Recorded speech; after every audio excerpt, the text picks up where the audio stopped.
মায়ের দোয়া সাথে থাকলে মাত্র 90 মিনিটে আপনার 40 বছরের ভাগ্য ভুলে যেতে পারে, যার জ্বলন্ত উদাহরণ এই যে কেপ ভার্দের গোলরক্ষক ভজিনা। আপনারা দেখেছেন, যিনি স্পেনের সাথে খেলার আগে পৃথিবীর কেউ তাকে ওভাবে চিনত না, যার ফলোয়ার ছিল মাত্র 50,000, সেখান থেকে এক রাতে 7 মিলিয়ন অর্থাৎ 70 লাখেরও বেশি তার ফলোয়ার হয়ে গেছে। দেখেন, এই ভজিনা এমন একটা মা প্রেমী মানুষ, যিনি স্পেনের মতো এত শক্তিশালী দলকে আটকে দেওয়ার পরে তিনি কান্না করে দিয়েছেন। তিনি বললেন, আজকে পৃথিবীর সবাই আমার খেলা দেখে মুগ্ধ হয়েছে, কিন্তু আমার মনে খুব ব্যথা। আজকে শুধুমাত্র কয়েকটা টাকার কারণে আমি আমার মাকে সাথে করে নিয়ে আসতে পারি নাই।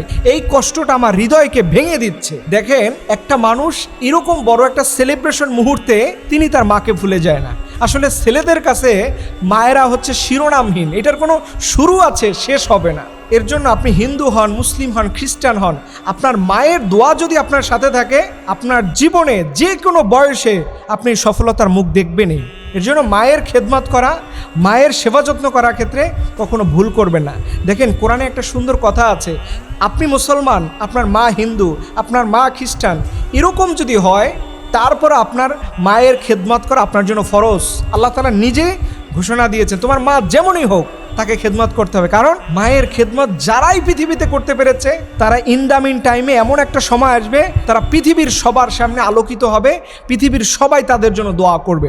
এর জন্য ভাইদের বলবো, শুধু ফুটবল খেলা দেখা সময় নষ্ট করো না। এই যে কেপ ভার্দের গোলরক্ষক ভজিনার মতো হও, যিনি তার মাকে এত ভালোবাসেন, মাকে শুধু কয়টা টাকার কারণে সাথে নিয়ে আসতে পারেন নাই, এর জন্য কাঁদে। তুমি তোমার মায়ের জন্য জীবনে কি করেছো বলো?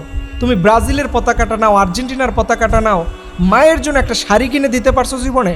মায়ের জন্য একটা ওষুধ কিনে দিতে পারছো জীবনে? এটা তোমার জীবনে রিয়ালাইজ হওয়ার দরকার ছিল। পৃথিবীর সবার আগে তোমার আপন ছিল মা। এই মাকে তুমি আপন করো, পৃথিবীতে তুমি যে ধর্মেরই হও, তুমি সফল হবা ভাই।